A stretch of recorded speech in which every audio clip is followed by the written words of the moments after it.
अस्सलाम वालेकुम। प्रोग्राम है राय है अपनी अपनी और मैं हूँ इकरा हारिस। ये शोर बरपा क्यों है खुदा ही जाने, ये मैं नहीं कह रही, ये तो चौधरी निसार ने अब से कुछ देर पहले उस साहम मामले पर कहा जिसने सुबह से भूचाल बरपा किया हुआ है। वो मामला क्या है इसकी तरफ मैं आऊंगी, लेकिन पहले अपने गेस्ट का इंट्रोडक्शन आप तक कराती चलूं। हमारे साथ मौजूद होंगे इरशाद अहमद आरिफ, सीनियर तज्ज़ियाकार और group editor 92 news, Sajjad Mir साहब कॉलम निगार और सीनियर तज्ज़ियाकार और गहरी नज़र रखते हैं ये सियासी मामलात पर, और साथ ही साथ डॉक्टर हुसैन पराचा, सीनियर तज्ज़ियाकार और कॉलम निगार हमारे साथ मौजूद होंगे। डॉक्टर हसन अस्करी भी हमें ज्वाइन करेंगे। तो मामला कुछ यूँ बना कि प्राइम मिनिस्टर हाउस की जानिब से एक लेटर इशू किया जाता है जिसमें न्यूज़ लीक्स जो मामला था उस पर कार्रवाई की जाती है। तारिक फातमी को ओहदे से हटा दिया जाता है, राव तहसीन के खिलाफ भी कार्रवाई करने का इंदिया दे दिया जाता है और सहाफ़ियों के खिलाफ भी APNS को कार्रवाई करने का कह दिया जाता है। लेकिन मामला तब गमगीर होता है जब ISPR की जानिब से इस पर रद्द-ए-अमल आता है और वो ट्वीट के ज़रिए ये कहा जाता है कि वो इस नोटिफिकेशन को मुस्तरद करते हैं, नहीं मानते हैं। इस नोटिफिकेशन के बाद चौधरी निसार ये कहते हैं कि ये भूचाल किस बात का, जबकि नोटिफिकेशन तो मिनिस्ट्री ऑफ इंटीरियर जारी करती है। तो ये सियासी मामलात हैं, इसके ऊपर ट्विटर का इस्तेमाल क्यों किया जाता है? तो अब सवाल इससे बहुत ज़्यादा पैदा होते हैं कि आखिर क्या हम ये समझ लें कि फ़ौज और अस्करी इदारे और हमारी हुकूमत के दरमियान एक कम्युनिकेशन गैप है, एक बहुत बड़ी खलीज कायम है, इख्तलाफात हैं, और जो इमरान खान की जानिब से कहा जा रहा है, जो दीगर जमातों की जानिब से किया जा रहा है, जिससे सियासी तब्दीलियाँ रूनमा हो रही हैं, उस पर भी हम बात करेंगे। मैं आपकी जानिब आना चाहूँगी इरशाद आरिफ साहब, जो आज हुआ सुबह लेटर जारी हुआ, उसके बाद चौधरी निसार साहब भी और ISPR का रद्द-ए-अमल, पहले तो ये बताएगा कि वाकई ये खलीज है जो वाज़े हो गई है? देखिए, ये जब सिफारिशात मुरतब हो रही थी, पहले तो कमेटी को कहा गया जी 1 महीने में आपने सिफारिशात देनी है। अच्छा, ये कोई इतना ऐसा इशू नहीं था कि आपने कोई भूसे का एक बहुत बड़ा अंबार है उसमें से सुई तलाश करनी है। 4-6 टेलीफोन आपने चेक करने थे, मुलाकातें देखनी थी कि कौन किससे मिला है, और उसके बाद आपने अपनी ऑब्जर्वेशन देनी थी। उसमें 3-4 महीने लगा दिए गए। फिर पता चला कि जनाब वो सिफारिशात तो वो कमेटी की तहकीकात तो मुकम्मल हो गई, अब सिफारिशात तैयार हो रही हैं। फिर वक्त लग गया, फिर पता चला जी इत्तेफाक राय की कोशिश की जा रही है। भाई, कोई भी जब कमेटी कमीशन बनाया जाता है तो उसमें इत्तेफाक राय की कोई शर्त नहीं होती। ये 5 या 3 या 7 मेंबर रखे इसीलिए जाते हैं कि अगर वो वहाँ इख्तलाफ राय हो तो अक्सरियती फ़ैसला जो है वही फ़ैसला समझा जाता है। ये सारा वक्त गुजारी थी और उसका नतीजा ये हुआ कि शकूक व शुबहात मज़ीद बढ़े। पहले तो ये ख्याल था कि जनरल राहिल शरीफ जब चले जाएंगे तो ये मामला ख़त्म हो जाएगा, लेकिन किसी ने ये नहीं सोचा कि ये फ़ौज का ही सिर्फ मामला नहीं है, ये नेशनल सिक्योरिटी का इशू है। 6 लोग टोटल हैं, वज़ीर आज़म की सरबराही में एक इजलास हो रहा है, उसमें कोई डिस्कशन होती है, वो सारी की सारी लीक हो जाती है, मिर्च मसाला लगा कर उसको पेश किया जाता है और यूँ नज़र आता है कि पाकिस्तान की प्राइम एजेंसी जो है वो मुबैना दहशतगर्द हूँ या अस्करियत पसंद हूँ या इंतहा पसंदों की सरपरस्ती करती है और ख़ित्ते में वो कर रही है। इस मामले में तासुर दिया गया है, जो बचाया जा रहा है किसी को, वो तो फिर वाज़ेह देखिए ना, अब ये लोग जो जिनके खिलाफ कार्रवाई हो रही है, पहले उनको वजारत इत्तलात से हटाया गया, परवेज़ रशीद को, इसमें अब उस नोटिफिकेशन में नाम ही नहीं है। हालांकि होना चाहिए, जब आप की सिफारिशात में अगर ये बात मौजूद है तो ये भी होनी चाहिए। राव तहसीन तो है ही नहीं, उस इजलास में तो मौजूद नहीं है। अब एक तरफ उसको अहकामात कहीं से मिल रहे हैं कि ये ख़बर चलने दें, आपको उसमें मुदाखलत करने की ज़रूरत नहीं है। दूसरी तरफ उस पर मलबा डाला जा रहा है कि वो अहकामात का पाबंद है किसी का, जो उसकी मुतल्लिका अथॉरिटी है या नहीं है। अगर उसने, उसकी ज़िम्मेदारी ये है किसकी तरफ से है कि जी वो हर ख़बर को रोकेगा। अगर उसे कहा जा रहा है कि ख़बर को चलने दो तो वो किसकी मानेगा। लेकिन अहम इशू और है, वो ये है और सबसे ज़्यादा ये है कि ये सिफारिशात इस तरह से पब्लिक क्यों नहीं की जिस तरह से दावे किए गए थे। निसार अली खान साहब ने कहा था कि जब सिफारिशात आएंगी तो हम छुपा लेंगे, लेकिन वो तो इशू ही अब दब गया ना। देखिए, सिफारिशात जब आई गई थी, एक कंट्रोवर्शियल इशू था, तो चाहिए था, जस्टिस आमिर रज़ा खान साहब की हम लोग एहतराम करते हैं, इज़्ज़त करते हैं, उनको चाहिए था कि ये सिफारिशात प्राइम मिनिस्टर हाउस भेजने की बजाय उनसे कहते कि जनाब ये हमने मुरतब कर ली हैं, ये सारा कुछ तय हो गया है, तो अब मुझे इजाज़त दें कि मैं ख़ुद पब्लिक करूं। वो अब भी मैं समझता हूं कि ये मामला इस तरह होगा, दुरुस्त होगा कि आमिर रज़ा खान साहब आएँ, प्रेस कॉन्फ्रेंस बुलाएं, मेंबर साथ बिठाएं और सिफारिशात का ऐलान कर दें, ताकि ये ना रहे कि आप भी जिस तरह इमरान खान साहब ने भी अपनी ट्वीट में कहा, वो ये कहते हैं कि इसको पब्लिक किया जाए। सजाद मीर साहब, आप तो होकर भी आ रहे हैं शहर इक़्तिदार से, क्या माहौल है वहाँ पर? इतनी गर्मा गर्मी इस ISPR के ट्वीट ने पैदा कर दी है, और अब जब चौधरी निसार ये कहते हैं कि ट्वीट के जरिए जमहूरी इदारों को मुखातिब किया जाना ज़हरे कातिल है। देखिए, बात सुने, सवाल उन्होंने ठीक उठाया। पहली बात यह है कि कभी आज तक दुनिया में कहीं हुआ है कि किसी फ़ौज ने ये ऐलान किया हो कि हुकूमत वक्त के जहाँ उस दफ्तर से, जिसको हम कहते हैं कि सरबराह हुकूमत के दफ्तर से अगर कोई आर्डर जारी हुआ है तो कहें हम इसको मुस्तरद करते हैं, रिजेक्ट करते हैं? कभी हुआ दुनिया में? मैं कोई लफ्ज़ इस्तेमाल नहीं करता, ये किसके मुतरादिफ होगा? चीफ एग्जीक्यूटिव का ऑर्डर वैसे हो चुका है बरतानिया में। नहीं, बरतानिया में पता हुआ, उसका अंजाम क्या हुआ होगा मुझे नहीं पता। कब नहीं जी, नहीं मैं बताऊँ, नहीं, मैं बताता हूँ पेंटागन में क्या हुआ, लेकिन ये हुआ नहीं करता। पाकिस्तान की तारीख में नहीं हुआ है। अगर इससे पहले हुआ है तो कैरी लोगर का हुआ है।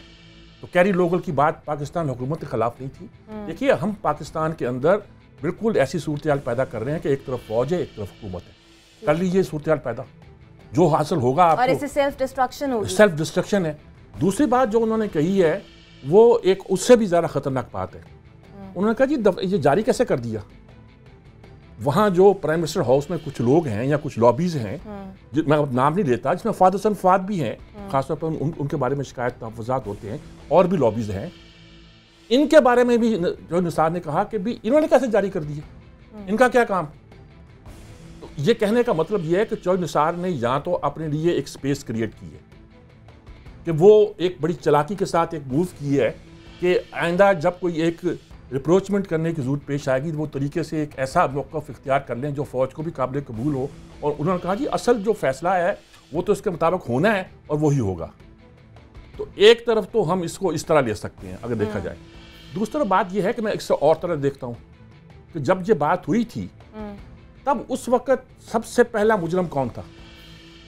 मैं आज़ादी सहाफ़त का मुझसे हमने भुगता हुआ है, लेकिन जिसने खबर छापी है उसको अब हाथ नहीं लगा रहे। और आज कह रहे हैं APN इसको सपोर्ट कर रहे हैं। APN कौन है? वो क्या कर लेगी? और मालकान का दायरा है, उसका आज़ादी सहाफ़त से क्या ताल्लुक? आप उनको कह रहे हैं निकाल दें। लेकिन सजाद साहब, ये फैसला मियां नवाज शरीफ ने किया होगा, कोई रिस्क तो कैलकुलेट किया होगा। इसी पर हम ब्रेक लेते हैं। साहब को पूरा बोलने का वक्त दिया ना, अब ये बात पूरी सुन लीजिएगा। ब्रेक देख लीजिए। हम ब्रेक लेते हैं और ब्रेक के बाद वापस आते हैं और बात यहाँ से कंटिन्यू करेंगे कि आखिर कोई रिस्क तो कैलकुलेट किए होंगे मियां नवाज शरीफ ने। ब्रेक के बाद मियां नवाज शरीफ को पता भी कि नहीं पता।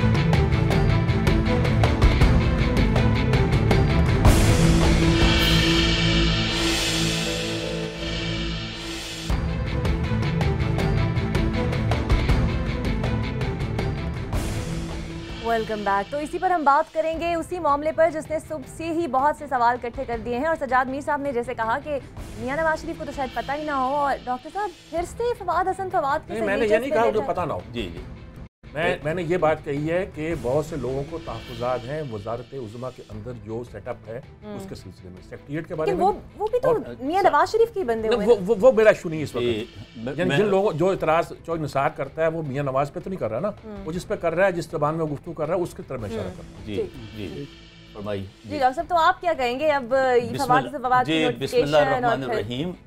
पहली बात तो ये है कि पाकिस्तान में सिविल मिलिट्री ताल्लुकात की तारीख़ उठाकर देख लें, उस तारीख़ से ये बात साबित होती है कि जहांगीर करामत से लेकर जनरल राहील शरीफ तक आप पूरी तारीख़ का मुताला कर लें, आपको पता चलेगा कि मियां नवाज शरीफ चलते घोड़े को चाबक मारने में, रोज़ नया से नया एडवेंचर पैदा करने में, और फिर उसके बाद ये है कि उसमें ख़तरात मोल लेने में, आबैल मुझे मार, ये सूरत हाल पैदा करने में उनका कोई सानी नहीं। दूसरी बात ये है कि वो ये समझते हैं कि वो यानी धूल झोंकना, वो कभी अवाम की आंखों में जी बिल्कुल जी, और कभी जो है वो उसके बाद ये कि फ़ौज की आंखों में, कभी अदलिया की आंखों में, उस तरह वो समझते हैं कि काम चलता रहेगा। लेकिन अब ये काम नहीं चलेगा। दूसरी बात जो मेरे भाई जनाब जो है सजाद मीर साहब ने कही, फवाद हसन फवाद जो है वो उसकी क्या मजाल है? वो अगर किसी वजीर की इंसल्ट करता है, बेइज्जती करता है, उसको उसका मुकाम नहीं देता, उसकी वजारत में मुदाखलत करता है और जो उसका दिल चाहे वो करता है, तो क्या वो इशारा अबरू के बगैर करता है? पत्ता भी मियां नवाज शरीफ साहब की मर्जी के बगैर नहीं हिलता। लिहाजा जो कुछ हो रहा है, और फिर ये देखिए कि उसमें वो अरबी में कहते हैं शाह साहब कि लिस्सब्र हुदूद, के सब्र की हद होती है। अब ये देखिए कि 4 माह तक जिस तरीके से, और पसे पर्दा कहानियां वो यहाँ बयान नहीं की जा सकती, लेकिन 4 माह में जिस तरह से फौज और इनके दरमियान गुफ्तगू और इफ़हाम व तफ़हीम जारी रहा, उसमें एक बात तय हो गई कि जनाब अब ये कुछ जो है वो ऐलान किया जाएगा। उस ऐलान में भी अगर आप डंडी मार तो लें, ये इख्तलाफ ओपनली क्यों किया गया फारूक साहब? ये ट्विटर के जरिए क्यों किया गया? नहीं, वो इस वजह से ट्विटर के जरिए किया गया कि जब देखिए बाज़ चीज़ें इतनी प्रॉम्प्टली रिएक्ट करने की होती हैं कि उस पर अगर बर वक्त रिएक्ट न किया जाए तो ये समझा जाता कि ये जो एक ये समझिए कि बड़ी ही जो है ना जी वो मामूली सी, और वो बेचारे स्केप गोट बनाया गया तारिक फातमी को और तहसीन को, वो स्केप गोट उनको जो है बचा लिया गया। उनको असल जो है वो जो किरदार थे उनको बचाया गया। तो ये समझा जाता कि इस सारी कार्रवाई में फौज भी शामिल है। हमारे साथ डॉक्टर हसन अस्करी भी मौजूद है। बहुत शुक्रिया हसन साहब के वक्त का। ये जो तमाम गुफ्तगू हम कर रहे हैं, आप क्या समझते हैं ट्विटर के जरिए इस तरह का रद्द-ए-अमल जाहिर करना कौमी सलामती का एक अहम मामला था? ये बात तो अभी भी सामने नहीं आई कि स्टोरी किसने फीड की। देखिए, बात यह है कि जब मामलात को गैर जरूरी तवालत दे दी जाए तो इस किस्म के मसाइल जो है वो पैदा होते हैं। अब ये है कि आज के ज़माने में मॉडर्न जो कम्युनिकेशन के तरीक़ेकार हैं वो इस्तेमाल किए जाते हैं। ये पहला ट्वीट तो नहीं है, इससे पहले भी इसी किस्म के ट्वीट जो है वो चलते रहे हैं, किसी ने कोई एतराज़ नहीं किया। अब चूंकि कुछ मुफादात को नुकसान पहुंचा है जिसकी वजह से इस ट्वीट पे जो है वो एतराज़ हो गया है। मुझे तो कोई इतनी हैरानी नहीं हुई है कि आर्मी की तरफ से इस पे एतराज़ हुआ। मैं एक्सपेक्ट कर रहा था कि आर्मी की तरफ से ये एतराज़ आएगा, क्योंकि नवाज शरीफ साहब ने कोशिश ये की कि उस रिपोर्ट की बुनियाद पर खुद ही एक एक्शन इस किस्म का लें कि आर्मी को भी तसल्ली हो जाए और जो उनके जो मफादात हैं या जो उनकी हायरार्की है PMLN की, उसमें भी किसी को नुकसान ना पहुंचे। 2 लोगों के खिलाफ एक्शन ले लिया जाए जो कि जाहिर है पावर स्ट्रक्चर में एक ऑटोनोमस हैसियत तो वो नहीं रखते, तो उसकी वजह से ये जो है मामला बिगड़ा है। और उससे अब सिचुएशन जो ताल्लुकात की है सिविल मिलिट्री की, वो इस वक्त कोई इतनी अच्छी या काबिल रश्क नहीं है।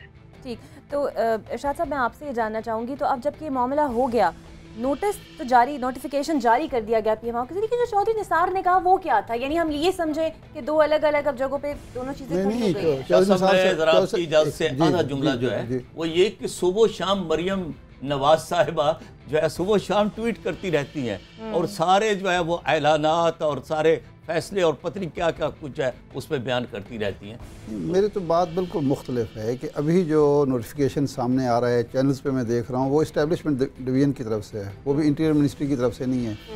यानी चौधरी साहब की समझ नहीं आ रही कि इंटीरियर मिनिस्ट्री क्यों जारी करती। उसको तो अगर जारी करना था नोटिफिकेशन तो जब सिफारिशात आई थी तो वो इंटीरियर मिनिस्ट्री को पेश की गई थी, उसके थ्रू वज़ीर आज़म को पेश की गई थी, तो वो नोटिफिकेशन जारी कर देते।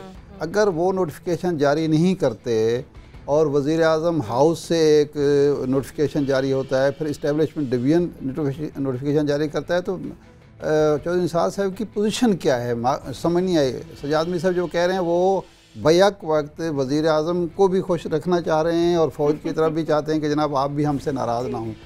इम्पॉर्टेंट बात यह है कि जब आप सिफारिशात को छुपाएंगे, असल जो किरदार हैं जिन पे उंगली उठाई गई है उनको बचाने की कोशिश करेंगे। अगर आप ये तासुर देने की कोशिश करेंगे, देखें ना ये इसमें APNS आ गई है और अखबार आ गया, ये असल में पनाह लेने की कोशिश की गई है वज़ीर आज़म साहब की तरफ से, हुकूमत की तरफ से, आज़ादी सहाफ़त के पीछे। कि जी अगर कोई एक्शन मसलन हम जो तवक्को करते हैं, मैं तो नहीं समझता हो चुका कि किसी एक शख्सियत को या दो शख्सियत को बचाने के लिए सब कुछ। देखिए बात यह है कि सहाफ़ी का काम है कोई भी इजलास कितना ही खुफिया क्यों ना हो उसके बारे में मालूमात हासिल करना। अखबार का काम है उसको छापना, उसमें कमी बेशी हो सकती है, आप हुदूद को क्रॉस भी कर सकते हैं, ये गलती हो सकती है, ये एरर ऑफ जजमेंट होगी, लेकिन आप उनको ज़िम्मेदार नहीं ठहरा सकते। ज़िम्मेदार तो वो लोग हैं जिन्होंने वो स्टोरी फीड की है या प्लांट की है, वही तो सामने नहीं आया, तो उनको सामने नहीं लाया जा रहा। खुर्शीद शाह साहब ये कहते हैं कि चौधरी निसार मुस्ताफ़ी हो जाएं, छोड़ दें अपनी सीट इस तमाम मामले के बरसों से कह रहे हैं। वो तो उनको जब जिस दिन से उन्होंने कहा कि हमसे क्या क्या काम कराते रहे हैं खुर्शीद शाह साहब, उस वक्त से लगे हुए हैं ये बात कहते हुए। वह भले आदमी है, मैं इस पर ज़्यादा गुफ्तगू नहीं करना चाहता, इसलिए नहीं करना चाहता, ये बहुत सेंसिटिव मामला है, हम इसे लाइटली ले रहे हैं और पोलिटिकल समझ के ले रहे हैं। और पोलिटिकल में भी एक तरफ हम फौज को रख रहे हैं, एक तरफ हम नवाज शरीफ को रख रहे हैं। और नवाज शरीफ को खुश करना और फौज को खुश करने का मतलब ये है कि दो फरीक है। खुदा ना खास्ता पाकिस्तान में सूरत पैदा हो, अगर पैदा हुई तो ये कोई अच्छी बात नहीं होगी। और पुल की सूरत पूरी की पूरी वो जो जिससे मिला है नवाज शरीफ, मुझे उस पर भी इतराज़ है। इमरान खान जो 10 अरब की बात करता है वो भी गलत कर रहा है। और इस तरफ से ये जो लोग सारी सूरत अब पैदा हुई है इस पूरे मामले पे, आज तो टीवी पे लोग कह रहे थे हम क्यों छुपा रहे हैं भाई, हम किस बात में छुपा रहे हैं। यहाँ शहबाज शरीफ का नाम आता है कि उसने मालों को बताया था। सवाल ये है कि उस आदमी के इतने फ़ोन मुख्तलिफ लोगों तक गए हैं, पिक्चर सामने आई चाहिए कि बंदा कौन है। जिस तरह आपने कहा कि ये तमाम मामलात की सीरीज़ जो चलती जा रही है, चाहे वो मियां नवाज शरीफ के जंदाल से मुलाकात हो, पनामा का फैसला हो या 10 अरब की बात हो, कि किस तरह सियासी मंजरनामे को तब्दील करेगी। ब्रेक के बाद इसी पर हम बात करेंगे।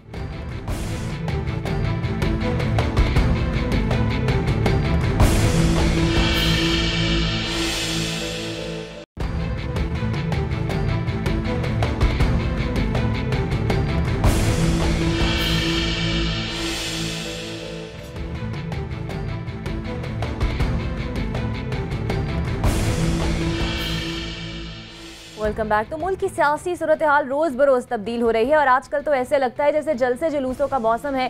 कल इमरान खान साहब आए और उन्होंने कहा कि अब वो पावर शो का एहतमाम हर मुख्तलिफ शहर में करेंगे। और मियां नवाज शरीफ भी कहाँ पीछे रहने वाले थे, आज वो उकाड़ा गए तो वो ये कहते हैं कि बाग बाग उनका दिल हो गया है और उन्होंने उकाड़ा वालों से मोहब्बत का भी वालेहाना इजहार किया।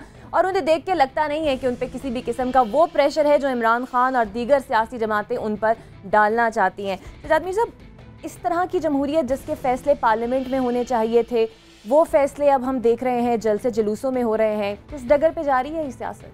असल में ये बात दुरुस्त है कि हमारी पार्लियामेंट जो है वो उस तरह एक्ट नहीं कर पड़ जैसे करना चाहिए, और पार्लियामेंट में बैठकर हम लोग सियासत करते हैं। और जिन्होंने चलानी है पार्लियामेंट वो भी तो नहीं जाते ना? जी, वो भी नहीं जाते पार्लियामेंट चलाने के लिए, तो यानी कि वही एक कसूरवार नहीं, सारे कसूरवार हैं। सवाल ये कि खुर्शीद शाह एक बड़े रेगुलर आते हैं, इमरान नहीं घुसते वहाँ।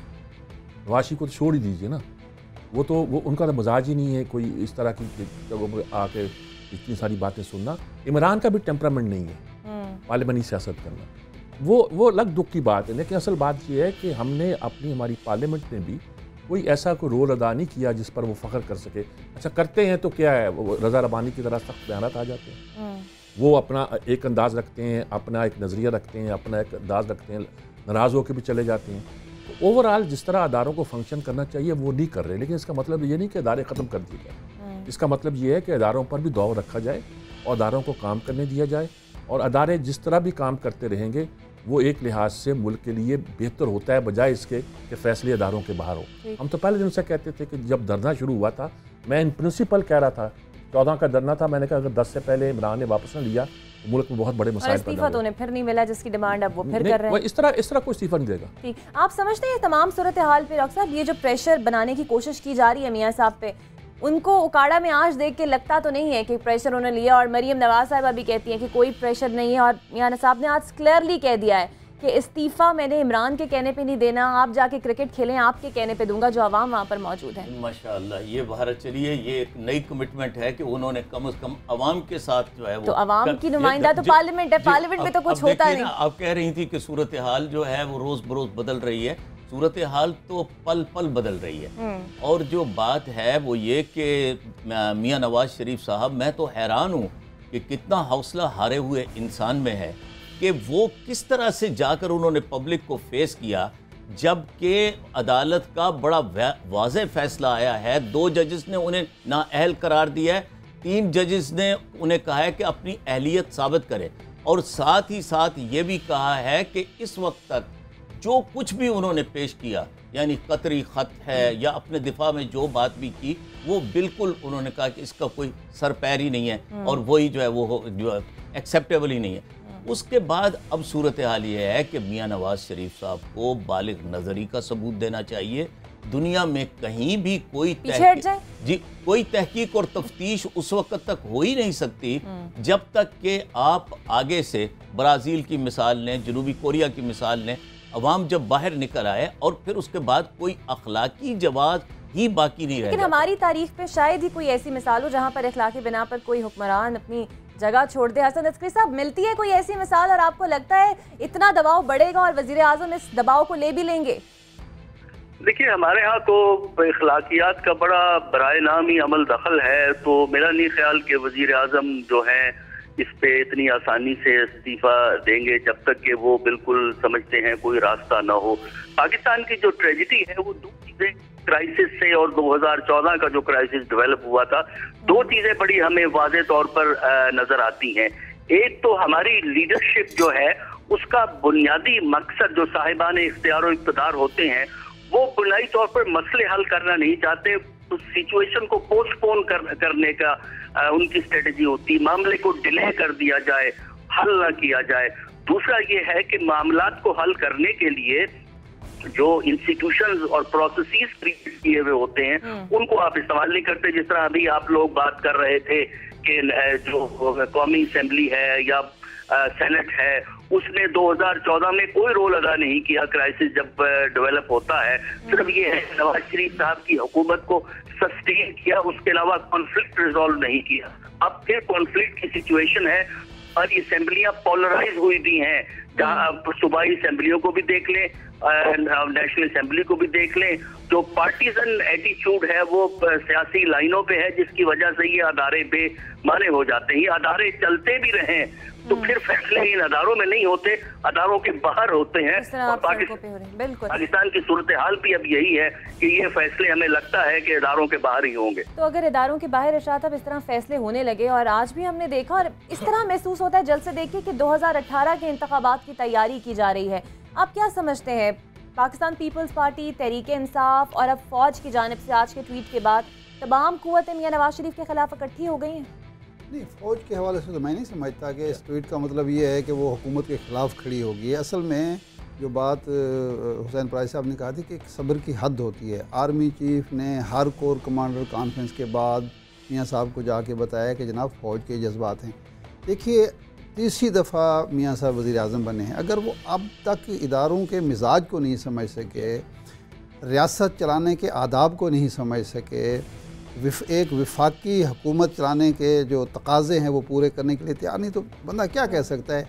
एक शख्स जिसके कहने पर एक आर्डर पर 5 लाख मुसल्लह लोग जान कुर्बान करने के लिए तैयार होते हैं, वो आके आपको समझाता है कि जनाब सिचुएशन ये है, फ़ौज के जज्बात ये हैं, एहसासात ये हैं, ये कौमी सलामती का इशू है, सिक्योरिटी का है, तो आप इस पर कुछ ना कुछ करके दिखाएं। आप उस पर डिले करते जाते हैं, फिर सिफारिश आ जाते हैं, फिर उनको छुपा के बैठ जाते हैं, फिर उसके बाद एक होम्योपैथिक किस्म का ऑर्डर जारी करते हैं। भाई, कम अज़ कम इतना तो आप में अखलाक की जरूरत, या तो आप आर्मी चीफ से खुल कर कहें कि जनाब हमने कुछ नहीं करना, आपने जो कुछ करना है कर लें। आप उनको कुछ तसल्ली देते हैं, यकीन दहानियाँ कराते हैं, और उसके बाद नज़ला बर उज़्व ज़ईफ़, आप एक जो कमज़ोर आदमी है उस पर नज़ला गिरा के, मलबा गिरा के आप सुरखरू होना चाहते हैं। ये कोई तरीका नहीं है कि गरीबों को बकरा बना दिया जाता है और असल लोग फिर बच जाते हैं। देखिए, ये जो लोग हैं दोनों जिन पर ये अब आ रहा है, जहाँ तक फातमी साहब का मामला है ना, मुझे शक है कि वो इसमें इन्वॉल्व ज़रूर होंगे, क्योंकि उनकी लाइन हमेशा वो ये रही है, इंडिया के हवाले से भी, बांग्लादेश के हवाले से भी, ये वज़ारत ख़ारजा में सब जानते हैं कि कौन शख्स है जब वहाँ फांसियाँ पाकिस्तान के वफ़ादारों को फांसियाँ दी जाती हैं तो कौन आदमी है जो कहता है एहतजाज नहीं होना चाहिए, कौन शख्स है जो एक मीटिंग में जिसमें हसास इदारे भी शरीक हैं कहता है जी कश्मीर तो हमारा इशू ही नहीं है, ये उनका मसला है, हमारा तो इशू। और फिर हमारे वज़ीर दाखिला जब ये कह देते हैं कि ये तो और इसको इशू बनाकर पेश किया जाता है, तो फिर ऐसे भी बहुत से इश्यूज हैं जिन पर अब वक्त ये साबित कर रहा है कि शायद कुछ थोड़ा बहुत कड़ा वक्त मियां नवाज शरीफ के लिए बन सकता है। एक ब्रेक लेते हैं, ब्रेक के बाद हाजिर होते हैं।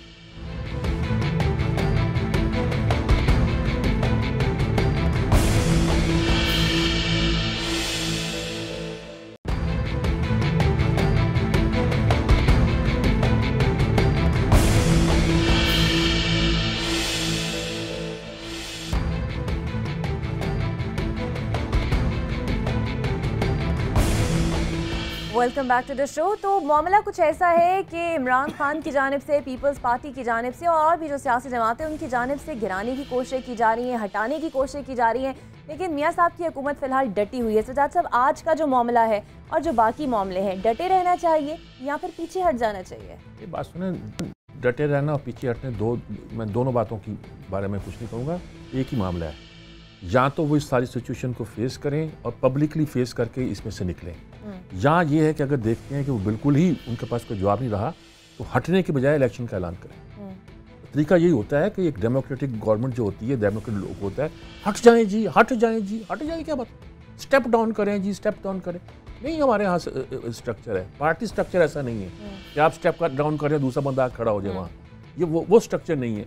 आप अगर प्रैग्मेटिक नहीं होते, ग्राउंड रियलिटीज़ को नहीं समझते, तो चाहे बात इस वक्त सिचुएशन पैदा हुई है पूरे मुल्क में, ये कोई अच्छी नहीं है। और अगर कोई मुख्तलिफ अदारे अपने अपने तरीके से कुछ मामलों को ज़्यादा लेके हवा दे रहे हैं, फौज तो छोड़ दें आप, अदलिया तक को लोग बदनाम कर रहे हैं फैसलों के बारे में। अब देखिए ना, चीफ को क्यों कहना पड़ा कि फैसलों में दुनिया पे ऐसे कभी बहस नहीं होती। एक फिक्रा तो ये कोट किया गया, दूसरा क्या कि इख्तलाफी फैसलों पर तो कभी इस तरह बहस नहीं होती।